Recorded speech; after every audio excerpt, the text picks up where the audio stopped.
Hey guys, Jason from Strictly Broken here with another deck profile. Today we're doing Doorbar Overlord.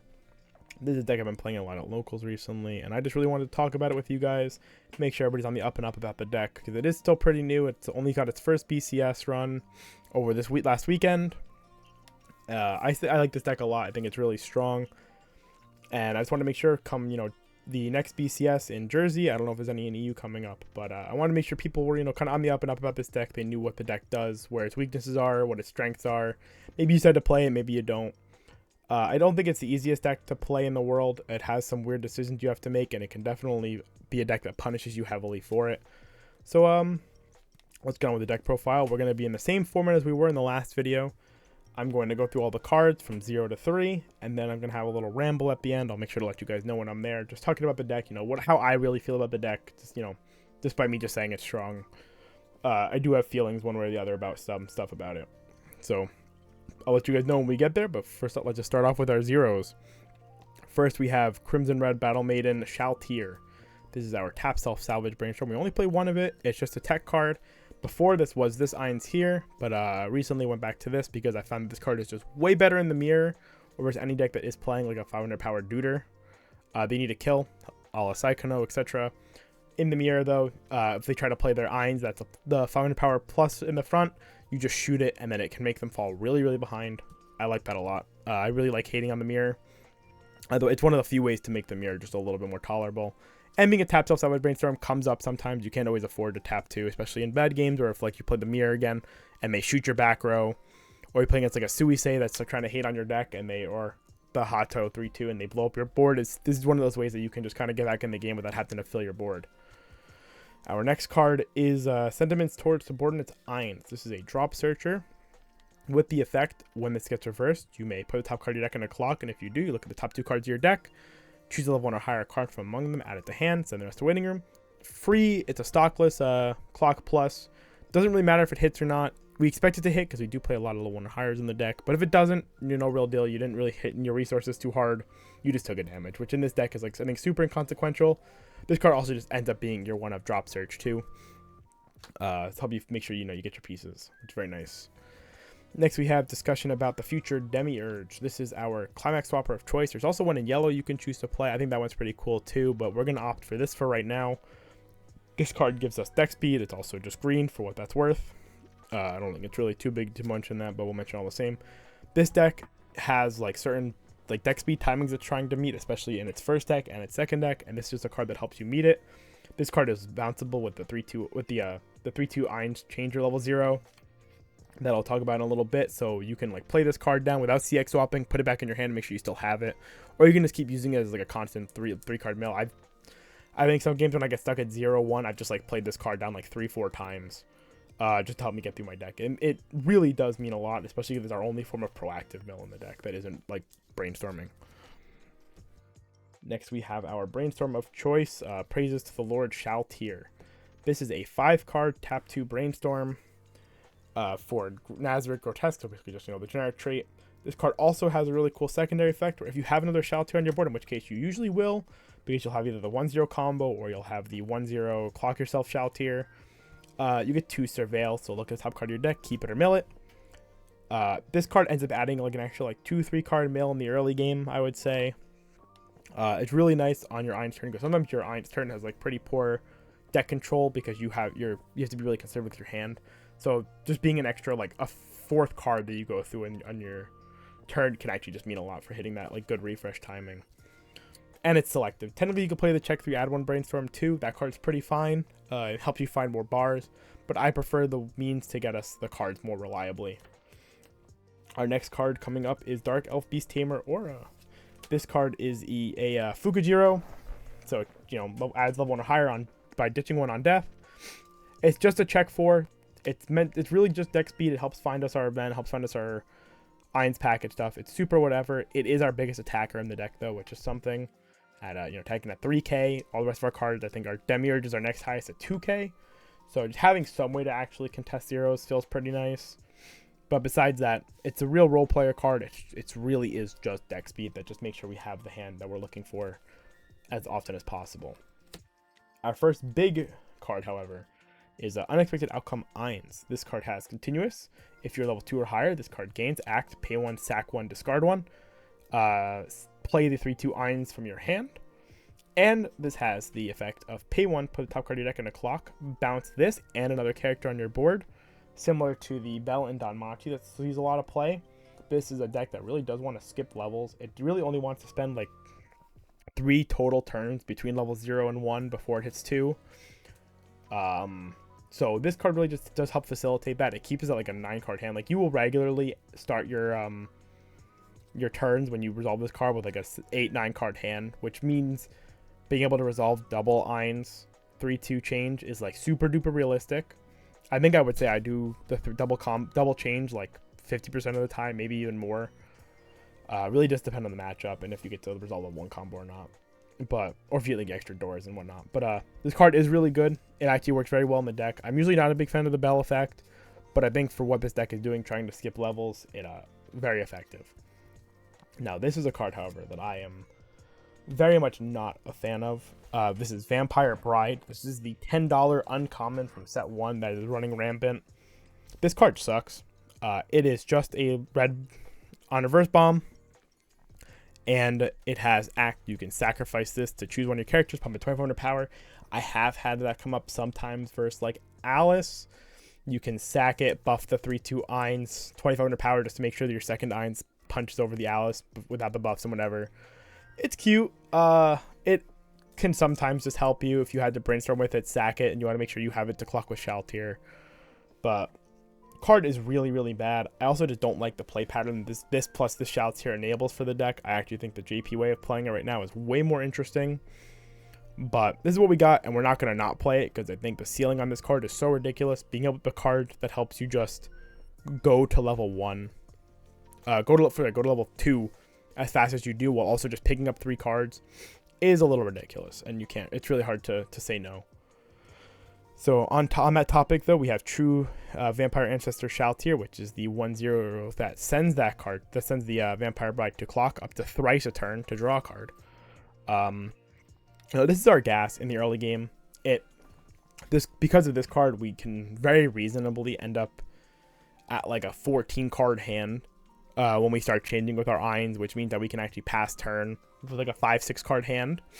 Super duper insane for sure. I just don't like the play pattern this enables. I don't like the skyrocketing to 2 thing. I don't think it feels very good. Obviously in the moment it feels insane, but in like the long run, I just don't like that like style of play. But because of how volatile I think the current format is with like Gura being insane and Alice being as strong as it is, we have to take every edge we can in Overlord, and I'm not gonna actively nerf myself just because I don't like this card. So the card you definitely just have to play 4 of it. You have to play 4 of the Vampire Bride. You just kind of got to deal with it until that gets banned or whatever, I guess. But definitely is just an insane card when you do play it. Also has the bonus effect of whenever another one of your opponent's battling characters gets reversed, you get to buff something for 200 power, including itself, which means this card can actually reasonably win lanes. That's pretty cool too. Just makes it a little bit better to play, I guess. Next we have Petite and Beautiful Vampire Shaltir. This is our level 1 combo. Notice we are only playing 3 of this card because we're not really crushing on this card. Part of that is also just because this card is a double plus by itself, so long as the battling opponent in its lane is reversed or the lane is empty. This card is during your turn plus 2k, so it's a 7k with climax. And if the character in front of this is reversed or empty, so Pseudo Fever, you get to salvage a on-trait character, and then you get to send this to memory. We call it a time machine. And at the beginning of your next draw phase, this will come back. Very cool. Double plus is really nice. Being selective is really nice. It means we can extend, and we can extend with this card, make sure we have our pieces, and if we get stuck at level 1, we don't just get hosed because we salvage like the Eins pieces, because this card comes back. Also, opening the board means that the chances we actually go to 2 after the combo is a lot higher, because we're just taking more damage, and our deck isn't usually always very compressed at that moment, because, you know, the mythical first deck where anything can really happen. But card is good though. First Alice, this card can also be a bit of a liability though if you don't go to 1 first. So because of that, we also don't want to really full send on it. I think 3 is a nice number where you will regularly see at least 1 copy of this card with your door, but you're not going to be like hand flooded with them and be like, oh my god, I have to level 1 combo. So very nice. I think you can also notably, I will just say, you can play the deck without this card. which I think is also a very valid way to play this deck. I don't want you to think that this is the way to play the deck. I think there's a bit of variation. You could play 4 of this, you could play none of it. If you wanted to play none of it, hypothetically, I would probably go play a 4th of our Shaltir Brainstorm, just so we have 4 of this card because we want to maximize consistency. And then I would probably look into playing a 4th of the 1/1, this one here, and maybe a second tap counter in the slots where this card was. Just to be more consistent, because we don't have a card that just selects pieces for us without really thinking about it. Okay, and our next card is a return gift from Shub-Niggurath Ainz. This is our 1/1 that makes our big EP man the monster that he is. This card has continuous. Your 1/1 events have -1 cost. It's a level assist, and then it's an artifact climax combo when this says act on. I'm pretty sure it's just a mistranslation, but this has when you play the climax, you choose one of your Ainz. You give it 4,500 power.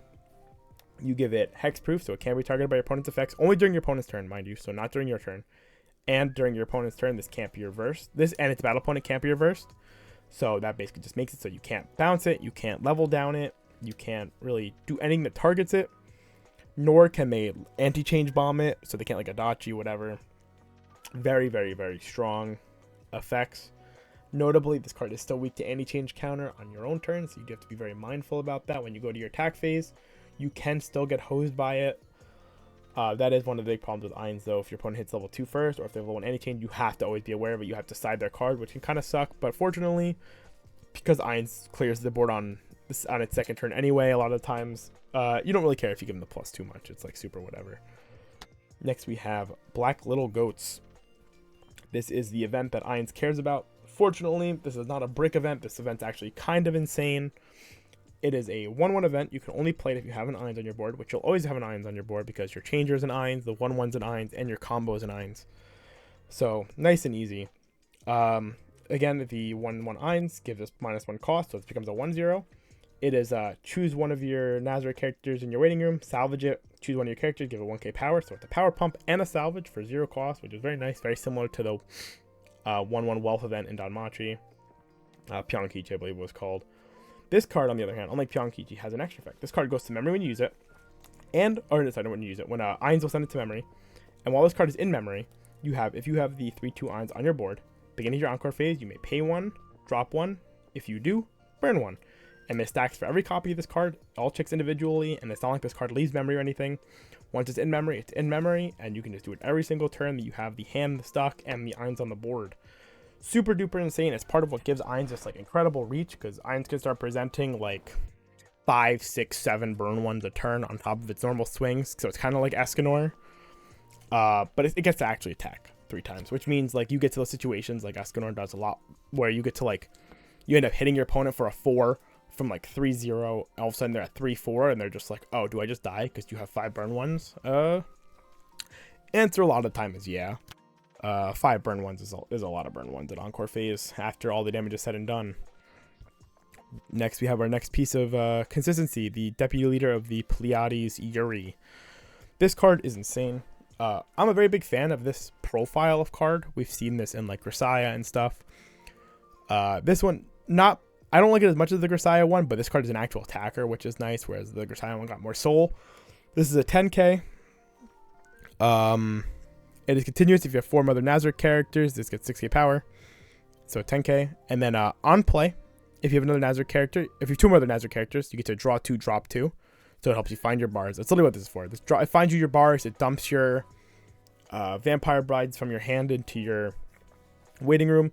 And this also says if you have a full board, you get to clean stock a Nazareth character from your waiting room, making this effectively a 2/0, draw 2, drop 2, and a body. Super duper insane.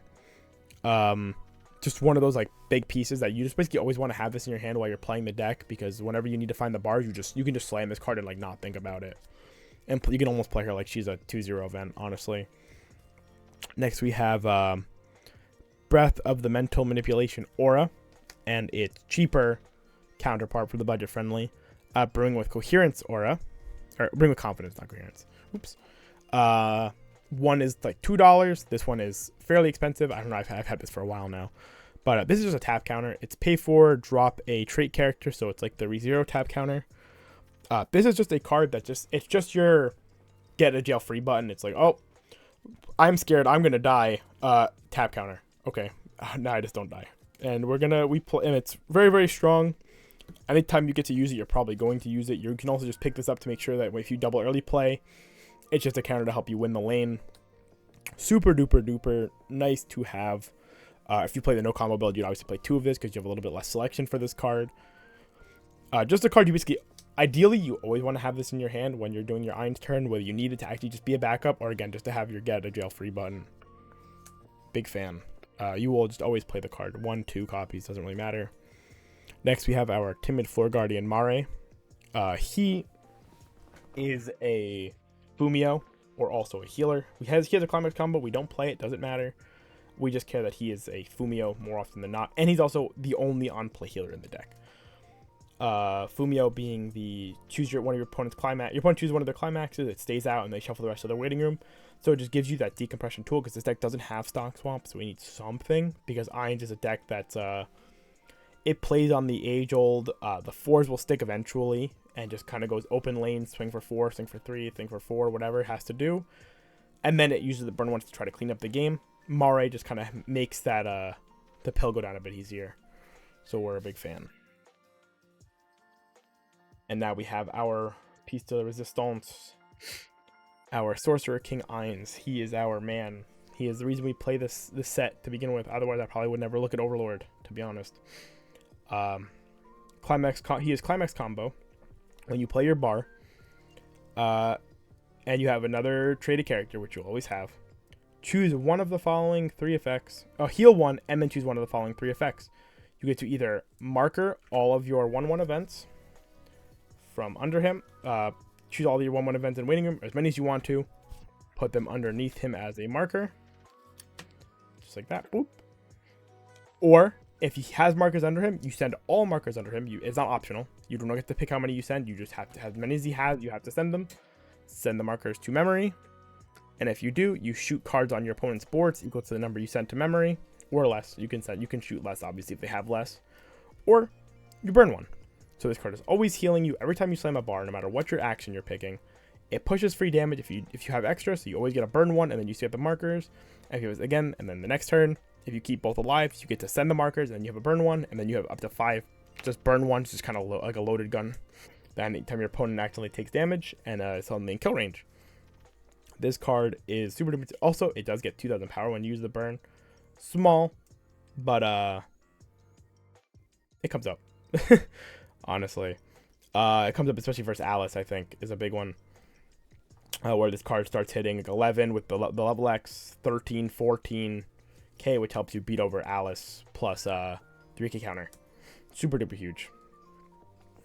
I guess 10 Alice is 11K, so you can end up tying, but you just play like you change once, you play like one of these or whatever you have to do, or like if you have the 1/0 Shaltir, you just attack with the big one that's going to be hexproof first, and then you buff this, and it's super easy to make sure your 2 Ainz win the lane, so long as the Shal player doesn't hit 2 first, or hit 2 mid turn. But yeah, this card's just actually insane. It is pretty compression negative to do the change, mind you, because it's pay 1, drop 1, sacrifice the Ainz, and then you play this from your hand, so you're tossing on that turn, you're tossing 3 cards out of your hand and 1 card out of your stock to play a single Ainz. Which means, you're going, if you play double of these, you're going, you're putting 6 cards into your waiting room. Fortunately, though, it's kind of similar to Kanata in that regard.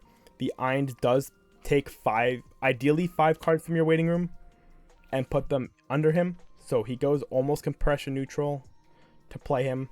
So, you put 5 in, take 5, you put 6 in, take 5 out. So he's not super bad on your compression. But obviously then you're obviously going to heal twice.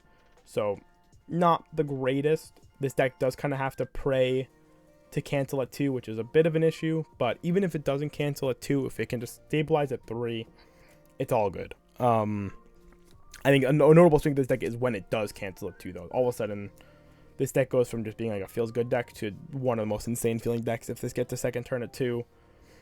It's very much like Kanata in that regard, where it's like, oh, I didn't take a bunch of damage and I got to stay at 2. Guess I'll double iron, slam bar again, and heal twice again. It's like doing the Kanata heal loop without actually needing to keep decompressing yourself. You actually start getting to build the resources just because you canceled. Deck is super insane. This card is super crazy. I was definitely not a big fan of this card when it got spoiled in Japanese, but obviously results speak for themselves and I came around on the card. Deck is just really cool overall. Well, that, my friends, is the end of our deck profile today.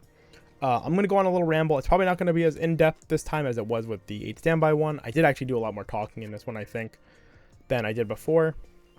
Thank you for sticking around if you did watch the video. The deck profile, the deck list is in the comments or in the description with the deck log link. I know some people did ask for that before, so I did accommodate at least. Somebody gave me a cool suggestion for trying to put the pictures up on the screen. I'm pretty ill suited to doing that kind of stuff. I'm pretty bad at it, but maybe one day we'll look at doing that. But for now, I will just probably do deck log just for the sake of it, so you can, you know, read along with me, or you can like fact check me if I said something wrong.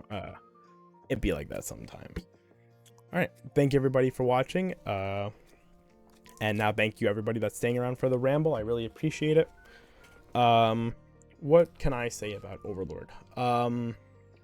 This is just another EP board-centric deck, no different than things like Kanata Marine or Ichika, Nino, you name it, it's there.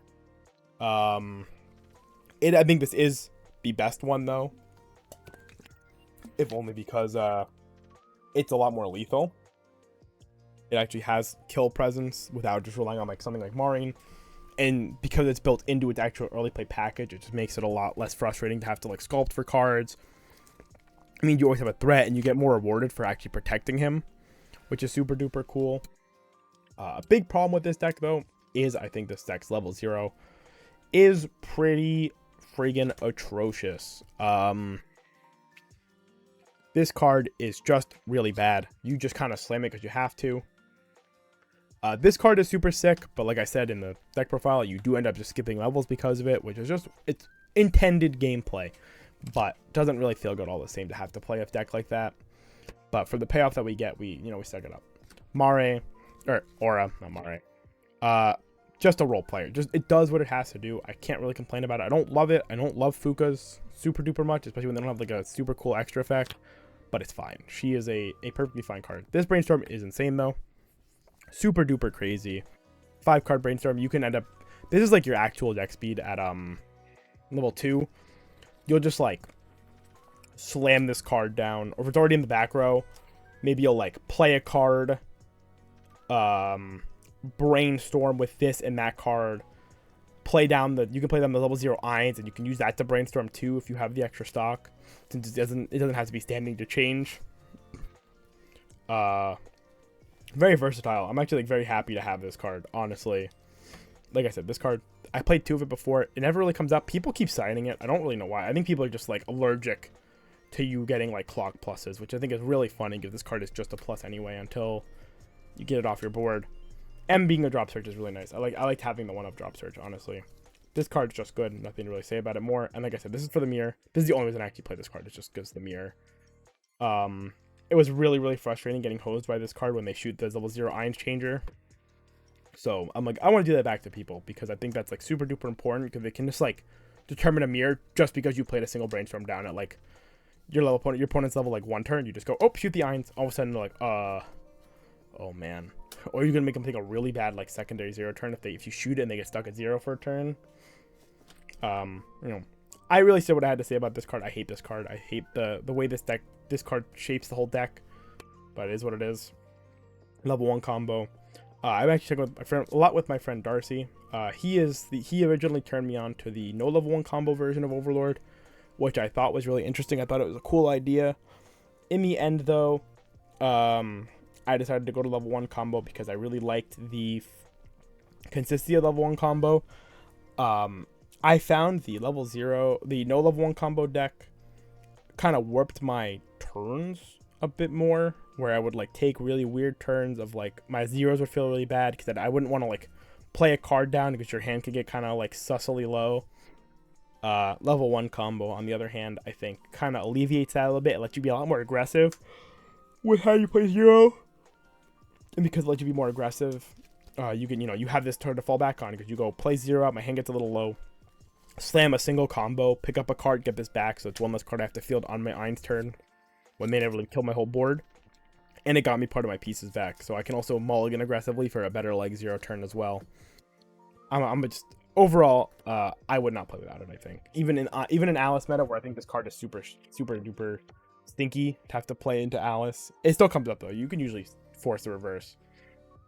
And obviously we have our our level 3 package. Nothing really to say more about this. This deck doesn't have any like super cool lines like Hololive did, where I could be like, oh man, you can do this thing with the Toa. Technically you can play Go Cutest to give it hand on core if you really wanted to. I think that's really cute. But we're not gonna do that. We're just, if Ainz dies, I'll either play him back on the board or I'll pay 3 encore. Like I don't really care too much. We got a nice 3-4-5 lineup of the whole package. This event is insane. Like sometimes just because you have this event in your hand, you have the world. As long as you have this 1/1, even if you don't sometimes do the 1/1, you just want to like play the Ainz down and like pay the stock sometimes just to be able to get this card. This card fixes the entire problem this deck has of selection. And I wouldn't be surprised if this is actually like the sole reason that no level 1 combo is like perfectly fine, because it just supplements every single card in your deck to always be there. It means you always have the 1/0 Shaltier to play and clock yourself with. You always have your whole setup. Super duper crazy event. And also just pump power for literally like no reason. Like I don't really understand the whole balances. I get that it's supposed to be some like super sig wombo OP, flexing of Ainz' powers, but damn dude, it's like this shit does not make sense. But here we are, and we're riding it. That is, that whole package. And then we just have our role player cards, like I mentioned. We got our bar finders, our hand fixers, whatever you need. This card does so much for the deck, honestly, just hand fixing. And then we have our tap counter and our Fumio. Ironically, it is both of the twins. I kind of actually like that. I think that's really funny that they're both R1-ofs, and they're both actually fairly impactful cards in their own right. Tap counter obviously more strong than the Fumio. It comes up an infinitely amount more times during games, because again, it's just your get a jail free button. I actually today, one of my locals was talking about playing Sal, and they brought up a really good point about how I think Overlord can be really frustrating to play against, because Overlord is one of those decks where if this deck cancels at 2, you do really just feel like an unstoppable force, because you're just heal looping over and over. It's so easy to have the bar in this deck that like you're not even shocked when they slam the bar for like 3-4 turns. Like it feels, at least in that regard, it feels less frustrating than watching like Kana Tamarin slam their stock soul for like 3 turns, because you're like, bro, come on, how do you keep having the stock soul? You don't have pants, you didn't climax swap into it, you actually just hard drawing 3 stock souls. I saw you shuffle 3 back into your deck on refresh. Super duper irritating. At least with the bars, you're watching them trigger the bars. You can at least assume it's like, sure, maybe you triggered a bar, maybe you drew a bar. You're not, and then they have this card there. You're watching them like draw like an extra like 2 to 6 cards on a turn sometimes if their hand's like insane. You can give them a little bit more leeway. You also have the Demiurge, so you watch them CX swap. They just need a climax, and then if they haven't played the event yet, it's super easy to get to the bar. Getting the bar in this deck is like trivial, which I think is also just like a super big boon for this deck. It's not like Kanatamarin. Like I think I've only missed the bar like a single game in like the last like 20 by level 2. So something to be said on that regard, in that regard as well. It's very, very consistent. So if you want a deck that is like a top end centric deck, that is like starting to push damage from level 2 and doing all that, this is definitely the deck for you. It starts pushing damage at level 2. It's super oppressive on its board, because it's like pushing this board that like just really hard to answer. And you just, you really do just kind of funnel all of your resources into it, and you get rewarded for doing so, which is very nice. Something like Kanatamarin, I think, can be kind of frustrating, because you'll like put your resources into protecting the Kanatas, and then they die, and you're pretty upset about it. But yeah. All right, guys, thank you for watching the deck profile today, though. That is all I got for my ramble. I really appreciate all you guys that stayed. You guys have a wonderful rest of your day, rest of your night, whatever. Yeah, that's Jason from Strictly Broken. I don't know what our next deck profile is going to be, whatever I'm kind of feeling. I thought about doing Ichika, but ended up just being this first. So maybe I'll do Ichika next. We'll see, unless there's another deck that catches my fancy. Maybe I'll do a JP list. I've been messing around with Bunko, but we'll see. All right. Thank you again, everybody. You guys have a good rest of your day. Bye-bye.